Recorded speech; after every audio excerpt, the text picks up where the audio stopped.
Hi friends, welcome to our channel. ఈరోజు మనం discuss చేయబోయే టాపిక్ వచ్చేసి జర్నల్ ఎంట్రీస్, వాటి ప్రొఫార్మా, వాటి గురించి డిస్కస్ చేస్తాము. మనం ఇంతవరకు గోల్డెన్ రూల్స్ని, వాటి యొక్క క్లాసిఫికేషన్ని, అవి ఎట్లా ఉపయోగపడతాయి జర్నల్ ఎంట్రీస్ ఫ్రేమ్ చేసేదానికి అనే దాని గురించి డిస్కస్ చేయడం అయితే జరిగింది. ఇప్పుడు వాట్ ఈజ్ జర్నల్ అనే దాని గురించి discuss చేద్దామంట.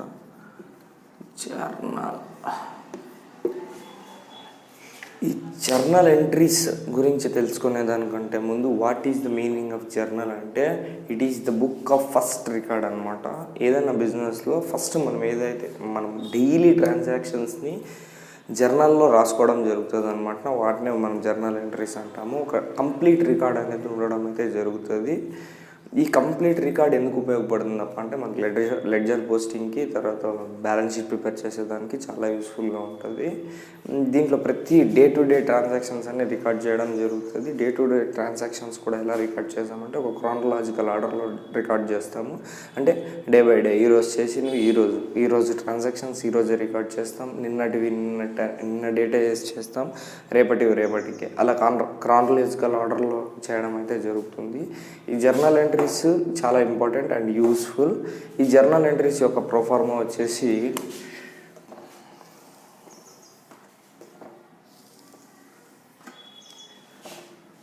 Date,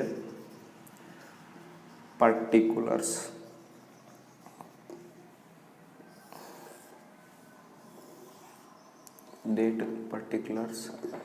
LF,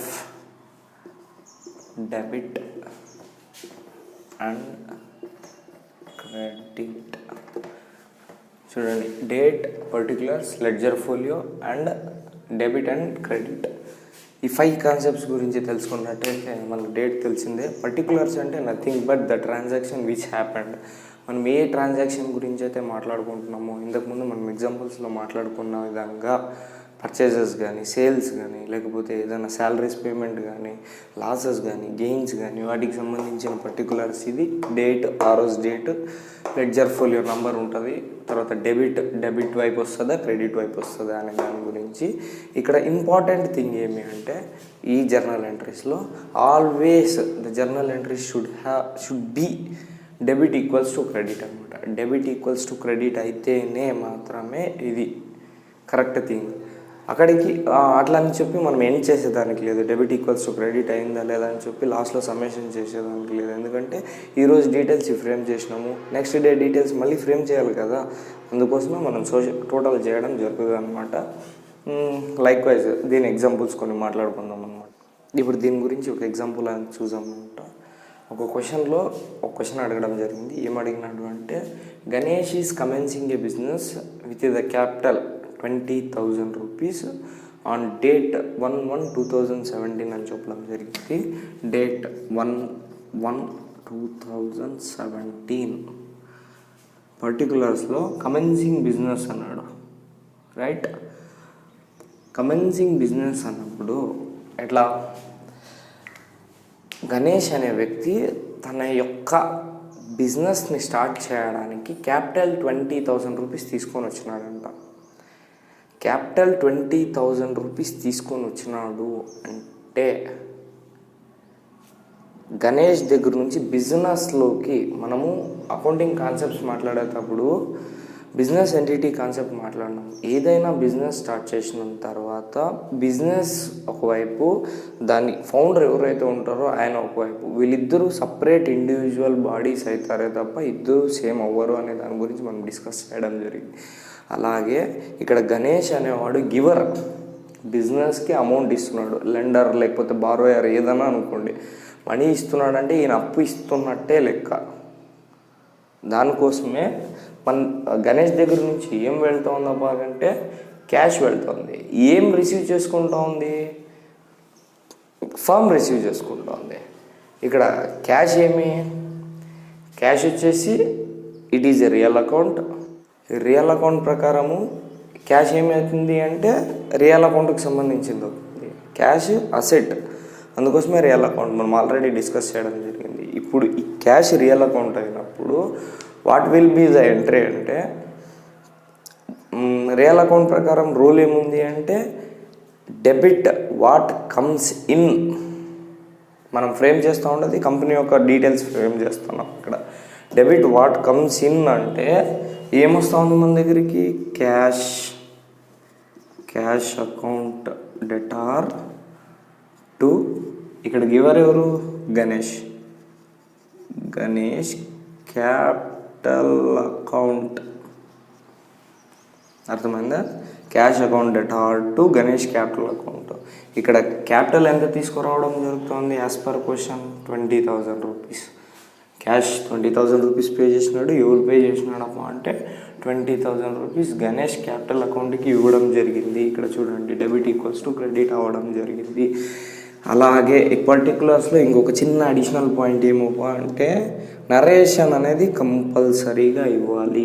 narration that to starting with being Ganesh commenced business. Being అనే వర్డ్ యూజ్ చేసి అది ఏదైతే దేనికోసం అయితే ఎంట్రీ ఫ్రేమ్ చేసినామో పైన cash account debtor to Ganesh account అనేది, దాని యొక్క రీజన్ నరేషన్ని మనం ఫిల్ చేయాల్సి ఉంటుంది దీంట్లో. ద నెక్స్ట్ ఎంట్రీ ఇది ఇక్కడికి క్లోజ్ చేస్తూ, నెక్స్ట్ 2/1/2017 అంటే ఇది ఫస్ట్ డేట్లో జరిగింది, ఇది సెకండ్ డేట్లో జరిగింది. సెకండ్ డే ఏం చేసినాడు అబ్బా గణేష్ అంటే ఫర్నిచర్ పర్చేస్ చేసినాడు. ఫర్నిచర్ అంటే ఏమి, it will be used for longer period అనమాట. అంటే అది asset. Furniture is nothing but an asset. Asset అంటే ఏ దాని కింద వస్తుంది, మనకి రియల్ అకౌంట్ రూల్ కింద వస్తుంది. రియల్ అకౌంట్ రూల్ కింద వచ్చినప్పుడు debit what comes in, credit what goes out. Debit what comes in అంటే మన దగ్గరికి ఏమొస్తుంది పర్చేస్ చేసినప్పుడు, ఫర్నిచర్ అనేది రావడం జరుగుతుంది. ఫర్నిచర్ అకౌంట్ డెటార్ టు, మన దగ్గర నుంచి ఏం పోతుంది, క్యాష్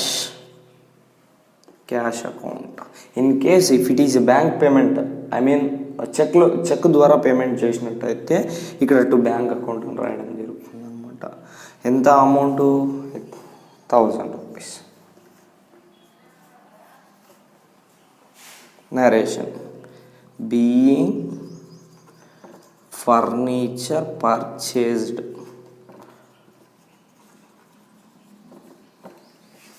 ఈ నరేషన్ మాత్రం కంపల్సరీ. వితౌట్ నరేషన్ మీకు మార్క్స్ అనేవి రావు. ఎందుకు జరిగింది ఈ ట్రాన్సాక్షన్ అనేది మనం తెలుసుకోవాలా, ఫ్యూచర్లో మనం ఇది ఎప్పుడు కొన్నాము అనేది తెలుసుకోవాలా అంటే ఈ నరేషన్ కంపల్సరీ. ఇక్కడ చూడండి క్యాష్ అనేది రియల్ అకౌంట్, ఇక్కడ ఫర్నిచర్ అనేది అసెట్ కాబట్టి అది కూడా రియల్ అకౌంట్, ఇక్కడ కూడా క్యాష్ రియల్ అకౌంట్. కానీ ఈ మూడిటి మధ్యలో టు గణేష్ క్యాపిటల్ అకౌంట్, ఇక్కడ నేమ్ యూజ్ చేసినారు చూడండి, టు గణేష్ క్యాపిటల్ అకౌంట్. ఇది ఒక ఇండివిజువల్కి సంబంధించింది కాబట్టి it is a personal account. అర్థమవుతుందా? పర్సనల్ అకౌంట్ రూల్ ప్రకారం కూడా ఆలోచించినట్టయితే మనము ఇక్కడ ఎవరు మనీ ఇస్తున్నాడంటే గణేషే ఇస్తున్నాడు. దేనికి? బిజినెస్ స్టార్ట్ చేయడానికి. అంటే credit the giver. Personal account rule ప్రకారం credit the giver. So that's why the Ganesh has been credited here with 20,000 which he had given. Borrowed. Ganesh borrowed from Raju దగ్గర నుంచి ఒక 2,000 రూపీస్ లోన్ తీసుకోవడం జరిగిందనమాట. ఇక్కడ రాజు అనే వ్యక్తి అమౌంట్ ఇస్తున్నాడు, ఇది personal account. Raju loan giver అంటే యాజ్ పర్ పర్సనల్ అకౌంటే క్రెడిట్ ద గివర్. ఇక్కడ మన దగ్గరికి ఏమొస్తుంది, లోన్ తీసుకుంటే క్యాష్ వస్తుంది. క్యాష్ వస్తుంది అంటే cash is a real account and it should be debited. దాని ప్రకారంగా 3/1/2017 cash account debtor to loan from Raju account. Okay, being loan taken from Raju. ఎంత? 2,000 rupees. Next one is on day of 4/1/2017 రోజున ఏం జరిగిందమ్మా అంటే, ఈ గణేష్ అనే వ్యక్తి క్రెడిట్లో గూడ్స్ అనేది పర్చేస్ చేయడం జరిగిందనమాట. ఇప్పుడు చూడండి, ఎగ్జాంపుల్కి క్వశ్చన్లో, జర్నల్ ఎంట్రీస్ క్వశ్చన్లో ఇఫ్ హీ హ్యాడ్ గివెన్ పర్టికులర్గా గివ్ అంటే పర్టికులర్గా క్రెడిట్ అని మెన్షన్ చేసినప్పుడు క్రెడిట్ ట్రాన్సాక్షన్ అని మనం తెలుసుకోవడం జరుగుతుంది. If not, without mentioning the name mention చేయకుండా డైరెక్ట్గా పర్చేస్డ్ గూడ్స్ అని చెప్పి అమౌంట్ ఇచ్చినట్టయితే that should be treated as cash transaction. అప్పుడు మనం క్యాషే చూపించాలా, క్రెడిట్ అని చూపించడానికి వీలు లేదు. ఒకవేళ క్రెడిట్ అని మెన్షన్ చేస్తే క్రెడిట్ ట్రాన్సాక్షన్ అని చూపించాలా. ఇఫ్ నాట్, నేమ్ మెన్షన్ చేసి ఏమీ మెన్షన్ చేయకపోయినప్పటికీ it should be treated as credit transaction. ఇది బాగా గుర్తుపెట్టుకోవాలా. అర్థమవుతుందా? ఏమి నేమ్ మెన్షన్ చేసిన క్రెడిట్ ట్రాన్సాక్షనే, నేమ్ మెన్షన్ చేసి క్యాష్ ట్రాన్సాక్షన్ అని చెప్తే క్యాష్, కానీ నేమ్ మెన్షన్ చేసి క్యాష్ అని మెన్షన్ చేయకపోతే it should be treated as credit transaction. Credit అని మెన్షన్ చేసినప్పుడు it should be treated as credit transaction. ఇది గుర్తుపెట్టుకోండి. ఇప్పుడు గణేష్ అనే వ్యక్తి మోహన్ అనే వ్యక్తి దగ్గర క్రెడిట్లో గూడ్స్ పర్చేస్ చేయడం జరిగిందనమాట. It should be some products, ఏదైనా అవ్వచ్చు, అది డ్రెస్సెస్ కావచ్చు, లేకపోతే సమ్ ప్లాస్టిక్ ఐటమ్స్ కావచ్చు, ఏదైనా కావచ్చు. గూడ్స్ అని మెన్షన్ చేసినాడు కాబట్టి those are not the things of assets కాదు. అందుకోసమే డైరెక్ట్గా purchases amount debtor to,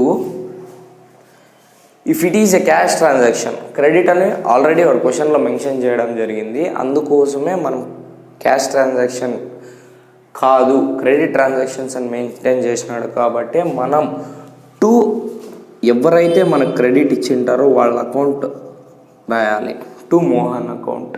if it is a cash transaction, మనం ఇక్కడ మోహన్ అనే పేరుకు బదులుగా మనం క్యాష్ అని రాసుకొని ఉండేవాళ్ళము, లేదా త్రూ బ్యాంక్ పే చేసి ఉంటే చెక్ అని మెన్షన్ చేసుకోవడం, త్రూ చెక్ పే చేస్తే బ్యాంక్ అని మెన్షన్ చేసుకొని ఉండేవాళ్ళము. Being goods purchased on credit. చూడండి, ఇక్కడ నరేషన్ కూడా సేమ్ క్వశ్చన్ ఏది విధంగా ఉంటుందో అది బీయింగ్తో స్టార్ట్ చేసి దాంతోనే ఎండ్ చేయడం జరుగుతుంది. పర్చేజెస్ ఎంత చేసినాడు అంటే 8,000 రూపీస్.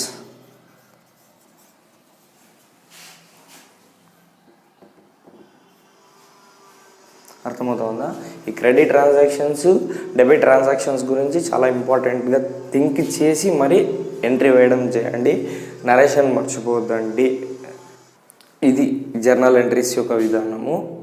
మీరు ఆ గోల్డెన్ రూల్స్ని బాగా ప్రాక్టీస్ చేసినట్టయితే ఎట్లా అయింది కదా, పర్సనల్ అకౌంట్ ఏమి, రియల్ అకౌంట్ ఏమి, నామినల్ అకౌంట్ అంటే ఏమి, వాటి యొక్క రూల్స్, ఈ ఎగ్జాంపుల్స్ చెప్పినాను.